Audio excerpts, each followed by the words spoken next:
네, 안녕하세요. 기독교 행정연구소 양혜태 목사입니다. 오늘 강의할 내용은 종교인 소득에 대한 연말정산에 대해서 강의하도록 하겠습니다. 연말정산을 어떻게 해야 되는지, 그리고 그 연말정산이라는 것이 무엇인지에 대해서 강의하도록 하겠습니다.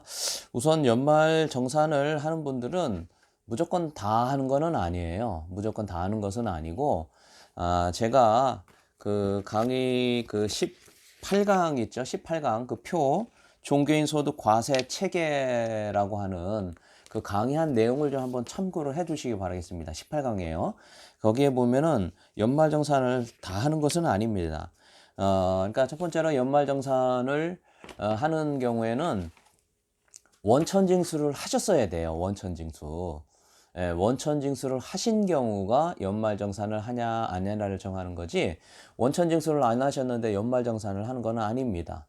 예, 그러니까 원천징수라는 것은 매월이나 6개월에 한 번씩 교회에서 세금이 있나 없나를 떼서 신고한 경우가 원천에서 교회에서 징수를 하고 준 거다. 뭐 이제 그래서 뭐 200만 원이면은 세금 계산하니까 10,000원 나와서 199만 원 주고 10,000원은 세금 신고하고 한 이런 어떤 경우가 있을 때 연말정산을 하느냐 안 하느냐를 결정하는 겁니다. 그러니까 아예 원천징수를 안 하시고 종합소득세 신고하시는 경우에는 연말정산을 아예 없어요. 예, 그리고 교회에서는 연말정산을 교회에서 해줄 수도 있고 안 해줄 수도 있습니다.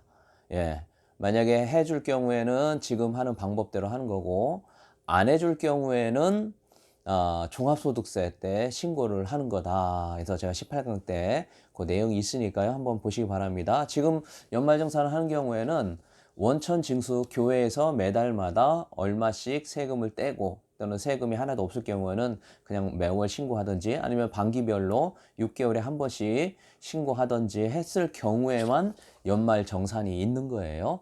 그래서 그 내용을 아시면 되겠습니다. 그래서 그 교재의 50페이지 국세청에서 무료로 제공하는 PDF 파일에 50페이지를 한번 보시기 바라겠습니다. 이 파일입니다.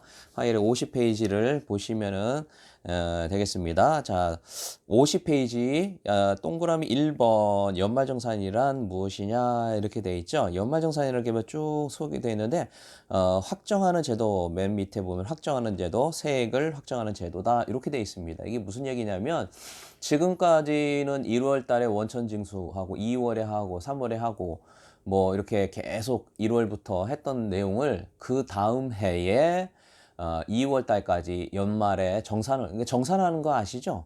다시 한번 이렇게 세보는 거예요. 그게 맞나 틀리나. 그래서 그때는 가족 수하고 그다음에 지금까지 했던 거에서 또 연금 받은 거 하고 뭐 이것저것 해가지고 정산을 다시 하는 거예요. 그래서 만약에 그때 연말정산 할 때 저기 기부금 영수증 낸 거, 헌금 낸 거 그것도 하고 뭐 이렇게 등등 해가지고 정확하게 다시 세금을 이제 계산하는 겁니다. 그동안 해왔던 것에서 정산을 다시 하는 거죠. 맞는가에 대한 것을. 그리고 다시 정확하게 정산을 하는 건데, 그래서 이제 확정하는 제도다 합니다. 그래서 일반적으로 뭐 직장인들 연말정산 하다 보면은 기본 영수증도 가져가고, 그래서 또 다시 해서 뭐 13월에 월급이다 해서 많이 낸 분들은 이제 더 많이 받는, 이제 다시 월급처럼 돌려받죠. 그래서 그때 뭐 카드 쓴 거 뭐 공제 해가지고 다 빼고 나서 대부분이 좀 더 많이 낸 경우가 많아서 더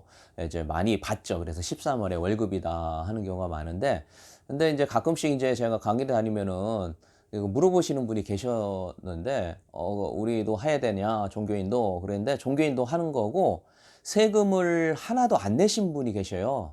예, 종교인 소득으로 해서 하나도 안 내셨는데 연말정산에서 뭐 다시 돌아오는 거는 없습니다.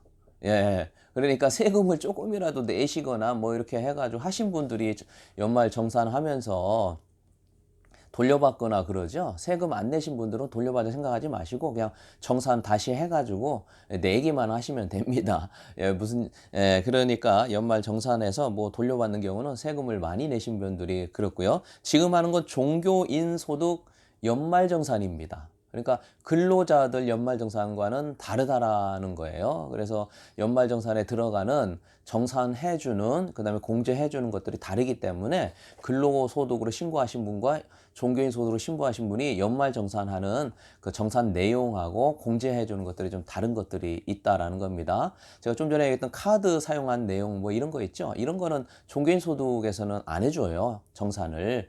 예, 그래서 그런 것들을, 예, 이제 뭐 다르니까 지금 하는 거는 이제 근로자가 아니라 종교인 소득, 예, 종교 관련 종사자, 목회자들, 뭐 이런 분들만 연말 정산에 한 겁니다. 그래서 그 내용을 먼저 아시고 여기를 들으시기를 바라겠습니다. 그래서 언제 하느냐? 50페이지 밑에 단을 보세요. 연말정산 시기를 보면 일반적인 경우에는 해당 과세연년의 2월에 연말정산 실시한다 됐죠? 그러니까 올해 낸 거는 올해 2020년 1월 1일부터 12월 31일까지 원천 징수한 거죠. 매월 또는 반기별로 해서 신고하신 분은 내년 2월 말까지 신고하시는 겁니다. 내년 2월 말까지 신고하시는 거예요. 그리고 올해 2월 달에 한 거는 작년에 했던 거를 신고하는 겁니다. 1년 단위로 한 거를 한 번 신고합니다. 그래서 그러나 이제 예외가 있다. 50페이지 맨 밑에 점으로 된 거 2번에 점이 보면은 예외 퇴직, 종교인이 퇴직한 경우에는 좀 예외다 그래 있죠. 그래서 뭐가 예외냐?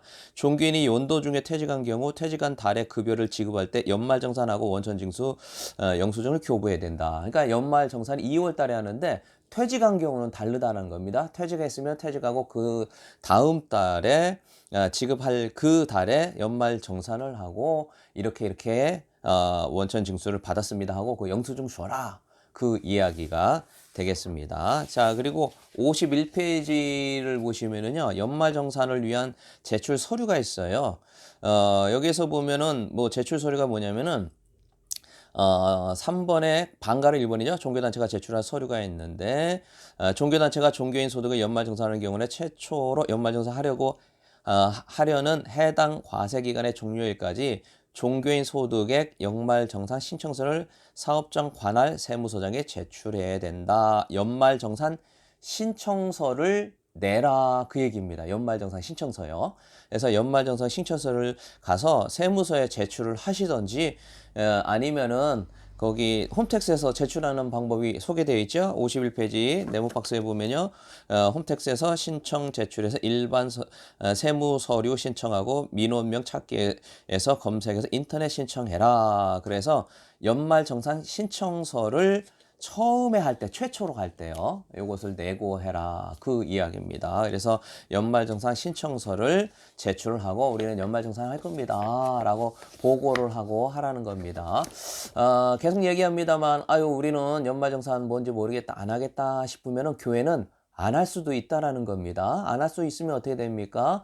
교회가 해주는 거, 원래 교회가 해줘야 되는데, 원천징수도 그렇고, 연말정산도 교회의 재정을 담당하시거나 아니면은 세금 계산하셨던 분이 이것을 연말정산에서 제출할 의무가 있는데, 우리 교회는 이게 뭔 얘기인지 몰라서 안 하겠다 싶으면은 아예 세금 계산을 하나도 안 하고 그냥 사례비만 계속 주고 나서 나중에 5월 달에 2020년 1월 1일부터 12월 30일까지 본 거를 2021년 5월 달에 목사님께서 목사님께서 아니면 전사님, 일단 종교 관련 종사자가 자기가 자기 거를 연말 정산하듯이 종합소득세를 계산을 하는 겁니다. 5월 달에요. 그러니까 요거는 교회가 할 수도 있고 안 할 수도 있다라는 것을 참조하시기 바랍니다.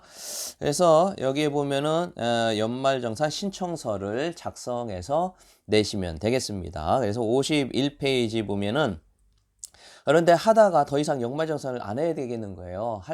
할 뿔이 이제 뭐 난 못하겠다 하던지 아니면 간사님이 그만두시던지 아니면 뭐 재정 담당하시는 전사님이 간사님이 그만둬서 이거 아무도 모르는 거예요. 그래서 아유 이게 연말정산 못하겠습니다. 그러면 포기하겠다. 연말정산 포기 신청서를 세무서에 제출을 하면 됩니다. 제출을 하시면 됩니다. 그래도 그런데 한 가지 51페이지 가운데 보면은 조그만 글씨로 포기서를 제출한 경우에도 일반 행정직원에 대한 근로소득 연말정산은 하셔야 하므로 신중한 결정이 필요하다 이렇게 돼 있죠. 그래서 이거를 잘 좀 생각을 해서 하셔야 된다라는 겁니다. 그래서 일반 행정직원에서는 근로소득 연말정산을 해야 되기 때문에 이거를 뭐 할지 안 할지 좀 잘 신중하게 생각을 해서 하라는 겁니다.